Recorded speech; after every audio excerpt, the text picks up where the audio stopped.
বাহিৰ সাংস্কৃতিক সন্থাৰ সৌজন্যত আৰু যোৰহাটৰ বিভিন্ন স্তৰৰ ৰাইজৰ সহযোগত দ্বিতীয় বছৰৰ বাবে বিহু কৰ্মশালা ইয়াত অনুষ্ঠিত হৈছে।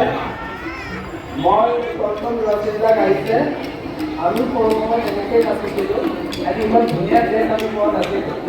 গামোচাখনকে পিন্ধাই দিয়ে কৰি আৰু ডালদা, আমাৰ ডালদা বিহু বুলি বিহু এটা আছে, তাৰ একদম 4 কেজিতে 2 কেজি এটা ঠিক আছে।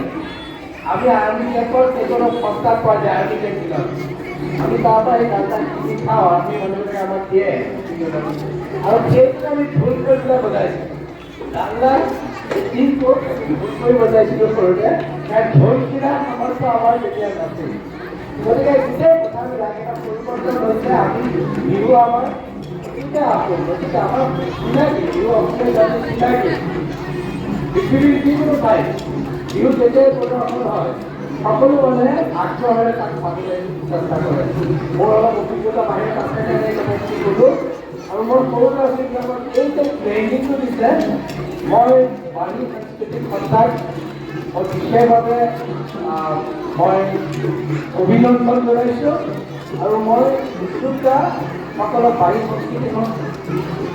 সংস্কৃতিক যিটো অনুষ্ঠান পাই যদি কেতিয়াবা আপোনাৰ কিবা অসুবিধা হয়, ক'ৰবাত যদি কিবা প্ৰদৰ্শন কৰাৰ ক্ষেত্ৰত আপোনাৰ কিবা বাহিৰলৈ যোৱাত অসুবিধা হয়, সেই ক্ষেত্ৰত মই এজন ব্যক্তিগত মানুহ হিচাপে, মই বিধায়ক হিচাপে নহয়, মই ব্যক্তিগত মানুহ হিচাপে এনেকুৱা সংস্থাক সহায় কৰিবলৈ সদায় প্ৰস্তুত থাকোঁ। আৰু ইয়াকে কৈ আজি মই এটাই ক'ব খুজিছোঁ, যোৰহাটত সাংস্কৃতিক এটা পৰিৱেশ আছিল, কিন্তু ইয়াৰ যিবিলাক প্ৰদৰ্শন কৰিবলগীয়া ঘৰ ভালকৈ এতিয়াও হোৱা নাই।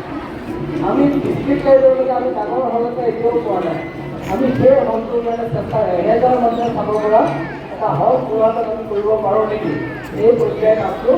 আৰু ইয়াত বৰ্তমান যিকেইটা হল আছে, আমি যেতিয়া থিয়েটাৰ হলটোত বহুতে সপ্তশিল্পী জ্যোতিষ সভাই নিজে আহি তাত চাউণ্ড চিষ্টেমটো কৰিছে, প্ৰায় 1.5 কোটি টকা আমাৰ সেই ঘৰটোত খৰচ হৈছে। কাৰণ থিয়েটাৰ হলটো এটা ৰাজহুৱা সম্পদ, আৰু তাত কেতিয়াবা মই বিচাৰিম যে চিন্তাসকলে যদি তাত এনেকুৱা বিহু এটা সেই ক্ষেত্ৰত মই নিশ্চয় আপোনাৰ লগত সহায় কৰিম।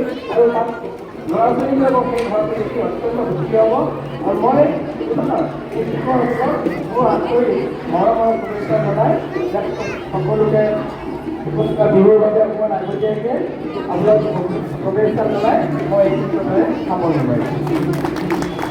বাণী সাংস্কৃতিক সংস্থা যোৰহাটৰ এটা প্ৰতিষ্ঠিত সাংস্কৃতিক গোষ্ঠীলৈ ৰূপান্তৰিত হৈছে ক্ৰমাগতভাৱে, আৰু 3য় বৰ্ষৰ বাবে অনুষ্ঠিত কৰিছে যদিও তেওঁলোকৰ যিটো অৰ্গেনাইজ, তেওঁলোকৰ যিটো সাংগঠনিকতাৰে প্ৰত্যেকটো স্থানৰ পৰা কাষৰীয়া শিৱসাগৰ, গোলাঘাট, তিতাবৰ, মৰিয়নি, তিয়ক, ইয়াৰ পাৰ্শ্বৱৰ্তী অঞ্চলৰ পৰা মই যোৰহাটৰ যিমানকেইটা কৰ্মশালা দেখিছোঁ, যোৱা 2-3টা কেমেৰা দেখাইছোঁ প্ৰাথমিকৰ স্ক্ৰীণৰ বাবে, কিন্তু ইমান বৃহত্তৰ এটা আয়োজন। আৰু যোৱা 2টা বৰ্ষত যোৰহাটৰ যোৰহাট ক্ৰীড়া সন্থাৰ খেলপথাৰৰ বাকৰিত যি বৃহত্তৰ আয়োজন তেখেতসকলে কৰিছে, আজি এনেকুৱা লাগিছে যে জেগা কমহে হৈছে ইয়াত। মই সোমাই আহি পেলাই আমি প্ৰায় 3-4 মিনিট ইফালে ৰৈ আছোঁ, একেবাৰে যেন কম জেগা হৈছে এনেকুৱা লাগিছে। ইমান বিশাল পৰিসৰত এটা কৰ্মশালা কৰিছে, আৰু ইয়াৰ যিটো নেতৃত্ব দিছে পাৰ্থ, মোৰ ভাতৃপতি পাৰ্থৰ নেতৃত্বত এটা খুব ধুনীয়া টীম, যিটো তুমি সমগ্ৰ তেওঁলোকৰ এটা নিজস্ব বাঁহী বুলি এটা খুব ধুনীয়া অনুষ্ঠান আছে, যিটো অনুষ্ঠানে আমি দেখা পাওঁ যে বিহুৰ যিবিলাক সাংস্কৃতিক অনুষ্ঠান তাৰ শুভ উদ্বোধন কৰে। আৰু সেই শুভ উদ্বোধনত যিটো ল'ৰাই নাগাৰা বজায়, যিটো ল'ৰাই দবা বজায়, যিটো ল'ৰাই ঢোল বজায়, ইমান অকণমানি ল'ৰাক মানে তেওঁলোকে মঞ্চলৈকে লৈ গৈছিলে। মই ডাঙৰখিনিৰ কথা নকওঁ, পাৰ্থ হৈছে এজন তেওঁ সমগ্ৰ লুইতৰ পাৰত চিনি পোৱা এজন ভাল পেপুৱা, মানে বিহু সাম্ৰাজ্যখনত। কিন্তু তাৰ বাদ কৰি পেলাই তেওঁলোকৰ যিটো সাংস্কৃতিক গোষ্ঠী আছে, সেই গোষ্ঠীটোত ইমান অকণমানি ল'ৰা-ছোৱালীক তেওঁলোকে ঢোলটো কাণত, খোলটো কাণত, নাগাৰাটো কাণত, দোতৰাখন কাণত, ইমান সাংঘাতিক ধৰণে আমাৰ যিবিলাক লোকবাদ্য, মই আকৌ এবাৰ কৈছোঁ যে আমাৰ যিবিলাক লোকবাদ্য, এই লোকবাদ্যবিলাকৰ যিটো কৰ্ষণ হৈছে, যিটো সাংঘাতিক ধৰণৰ লোকবাদ্য এটাচমেণ্ট কৰি দিছে, চিনাকি কৰাই দিছে, এইটো বাহিৰ আটাইতকৈ ডাঙৰ সাফল্য। ইয়াত আজি 10 দিন কৰ্মশালা দিব, তাৰপিছত তেওঁলোক যাবগৈ। কিন্তু এই 10 দিনে কেলেণ্ডাৰৰ 365 দিনলৈকে গোটেই ল'ৰা ছোৱালীখিনিক আমাৰ যেনেকৈ আগতে আমি কিতাপৰ মাজত সৰস্বতী পাঠ বুলি এটা পাঠ থৈ দিওঁ, সৰস্বতী গছৰ পাত আমি থৈ দিওঁ আৰু কেতিয়াবা আমি যেতিয়া কিতাপখন লুটিয়াই দিওঁ তাত দেখা পাওঁ যে পাতবিলাক হালধীয়া হৈ গ'ল গোটেই পাতবিলাক। তাৰমানে আমি আগৰ সময়ছোৱাত সেই সৰস্বতী পাতবিলাক আমি বাহিৰলৈ নুলিয়াওঁ। আমি আগতে যেতিয়া কিতাপ পঢ়িছিলোঁ সেই পাতবিলাক থৈ দিওঁ আৰু যদি সেই কিতাপখন আমি গোটেই বছৰটো নুলুটিয়াওঁ তেতিয়াহ'লে সেই পাতবিলাক বা সেই গছৰ পাতবিলাক হালধীয়া হৈ যায়। মই ইয়াৰ যিসকল গাৰ্জেন আছে, যিসকল অভিভাৱক আছে, আজি খুব তেওঁলোকক ইয়ালৈ আহিছে, নিজৰ সন্তানটি লৈ আহিছে, কোনোবাই ঢোল এটা কিনি পেলাই লৈ আহিছে, কোনোবাই এখন দোকানৰ পৰা, কোনোবাই গুটিডালটো লৈ আহিছে, কোনোবাই টকাটো লৈ আহিছে। মই এটা কথা আজি কওঁ, এই কৰ্মশালাখনত এই কথাটো ক'ব লাগে বুলি ভাবিছোঁ যে আমাৰ যিবিলাক নিজস্বতা অসমীয়াত্ব কি আমাৰ ঢোল, আমাৰ পেঁপা, আমাৰ নাগাৰা, আমাৰ দোতাৰা, এইবিলাক হৈছে আমাৰ নিজৰ।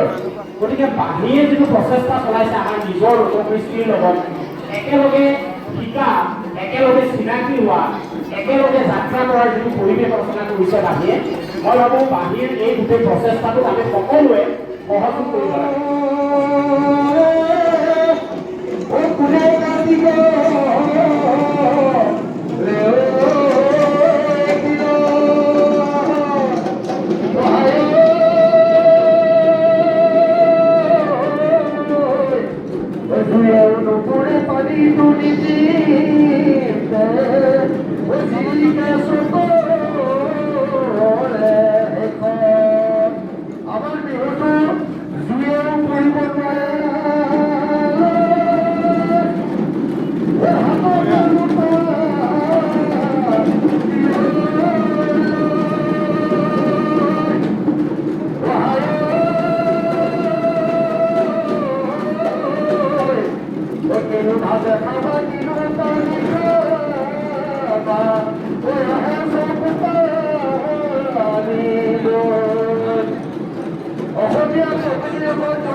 নামটো কি?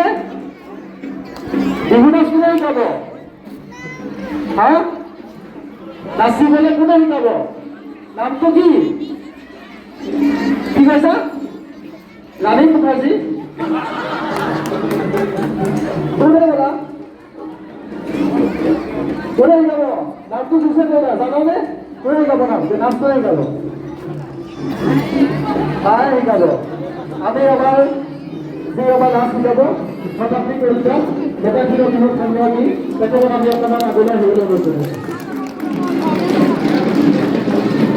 তোমালোকে বিহু নাচ শিকাব সেই লতাশিলৰ বিহু সংগ্ৰামী শতাব্দী কৰিছা পায় আৰু আমাৰ ঘৰৰ প্ৰশিক্ষণ চাব লাগিব, প্ৰশিক্ষণ আমাৰ সংখ্যা দিম আৰু লগত তেখেতসকল সহযোগ কৰিব ঋতু বৰুৱা, ৰক্তিম বৈশ্য আৰু বিভিন্নজন আছে, সিদ্ধাৰ্থ আছে। তোমালোকৰ এইখন প্ৰশিক্ষক, তোমালোকক এইকেইদিন এই 10টা দিন তোমালোকক শিকাব। আমি অকণমান শতাব্দীৰে মাইক্ৰফোনটো ঠেলি দিছোঁ আৰু আমি আমাৰ প্ৰশিক্ষণৰ মাজলৈ আগবাঢ়ি যাবলৈ অনুৰোধ জনাইছোঁ। আমি প্ৰশিক্ষক কেন্দ্ৰৰ সমূহ কৰ্মকৰ্তাকে ধন্যবাদ জনাইছোঁ। ইমান সুন্দৰ এটা অনুষ্ঠান তেওঁলোকে আয়োজন কৰিছে, লগতে মোক প্ৰশিক্ষক হিচাপে মাতি অনাৰ বাবে বহুত বহুত ধন্যবাদ জনাইছোঁ। জানিলেও আচলতে বিহু কৰ্মশালাই হওক বা সমাজ শিক্ষা কৰ্মশালাই হওক শিকোৱাটো সম্পূৰ্ণ শিকোৱাটো সম্ভৱ নহয়। সেয়েহে মই যেনেকৈ শিকি আহিছোঁ, এই গুৰুত্বৰ যিখিনি লৈ আহিছোঁ সেইখিনিকে মই তোমালোকৰ আগত দিবলৈ চেষ্টা কৰিম। অকণমান অকণমানকৈ হ'লে আমি যদি সম্পূৰ্ণকৈ যিহেতু আমি শিকিব নোৱাৰোঁ, আমাৰ যিটো অকণমান আভাস বিহুৰ আভাসটো তোমালোকক মই দিবলৈ চেষ্টা কৰিম আৰু তোমালোকৰ যাতে সেইটো শুদ্ধকৈ লোৱা তাৰে মই কামনা কৰিছোঁ, লগতে বাঁহী দীৰ্ঘায়ু কামনা কৰিছোঁ। ধন্যবাদ।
এক দুই তিনি চাৰি এক দুই তিনি চেঞ্জ এক দুই এফালে হালি এক দুই তিনি চাৰি এক দুই তিনি চাৰি এক দুই তিনি চেঞ্জ এক দুই তিনি চাৰি এক হাতখন পিছত চাৰি এক দুই কঁকাল ভঙা এক দুই তিনি চেঞ্জ ৰূপা এক দুই দুটা ফুটা চাৰি এক দুই তিনি চাৰি এক দুই তিনি চাৰি এক দুই তিনি চাৰি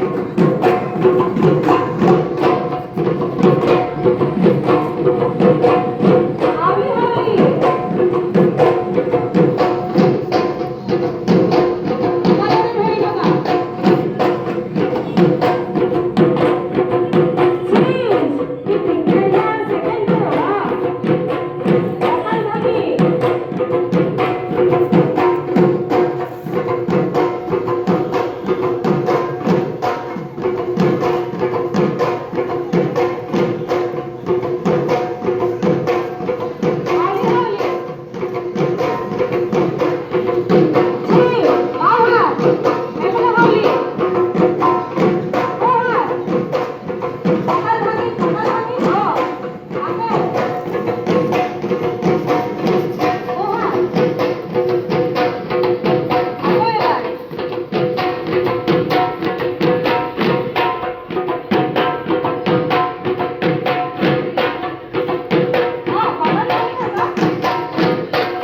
সকলোৱে মনত ৰৈছেনে অকণমান আৰু কি নম্বৰ দিলে কি আছিলে এই একেখন জেগাতে আমি চাফা মাৰি দিলে হৈছিলে না কি হয় নাই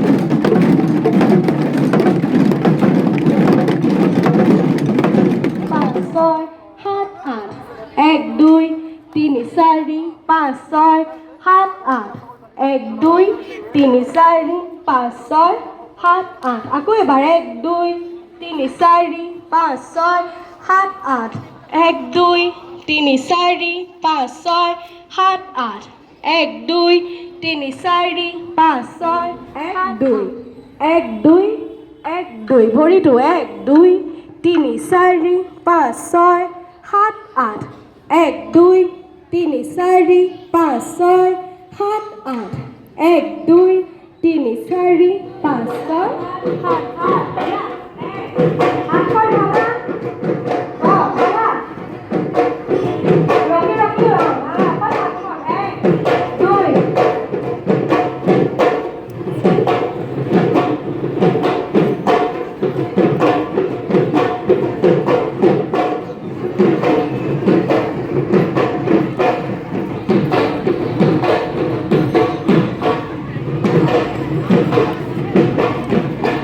এক দুই তিনি চাৰি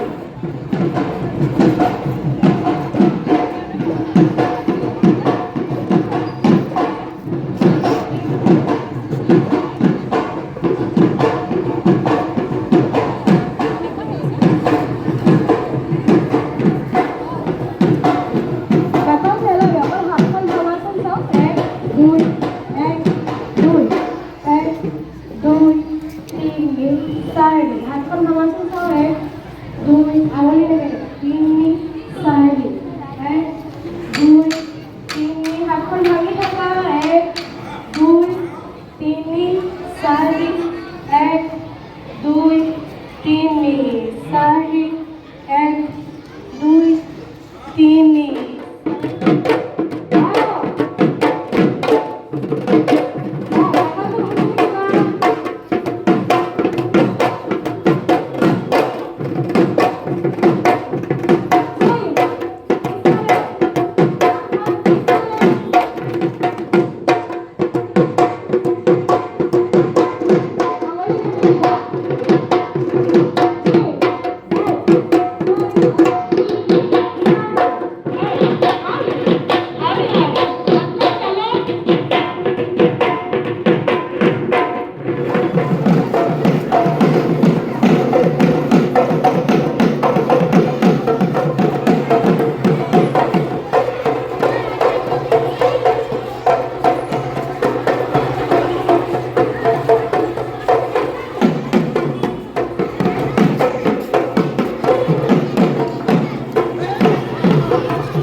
আজি ৰাইজৰ সহায় ইমান ধুনীয়া লাগিছে, কেনেকুৱা লাগিছে আপোনাৰ বাৰু? সঁচাকৈ ভাল লাগিছে। ৰাইজৰ উপলব্ধ সহায়কে আমাকো আৰু মানে আপদ বঢ়া কৰি তুলিছে। হয়। আপদ পালে আৰু বিশেষকৈ সৰু ল'ৰা ছোৱালীবিলাকে আমাক আহি মানে কি ধৰক তেওঁলোকে নতুন পৰিস্থিতিলৈকে আদৰি লৈছে, আমি তেওঁলোকে যাতে কিবা এটা দিব পাৰোঁ সেইকাৰণে ভাল লাগিছে। তেওঁলোকে শিকিবলৈ আগ্ৰহ আৰু সৰু ল'ৰা ছোৱালীৰ যিটো আগ্ৰহ ডাঙৰবিলাকতকৈ বেছি লাগিছে। হয়। আগ্ৰহ আমাক আৰু আমাক কোনে সাহস সহায় কৰে। হয়, আজি তাকো প্ৰথম দিন ইমান ধুনীয়া হৈছে। হয়, ধন্যবাদ ধন্যবাদ। কথাটো হৈছে আমাৰ সৰু সৰু ল'ৰা ছোৱালীখিনি গাৰ্জেনে হয় মাক বাপেকে যে উলিয়াই আনিছে আমাৰ লোক নৃত্য লোক বাদ্যৰ প্ৰশিক্ষণৰ কাৰণে। হয়। সেইটো আমি যথেষ্ট ধন্যবাদ দিছোঁ সেই মানুহখিনিকে। হয়, ধন্যবাদ।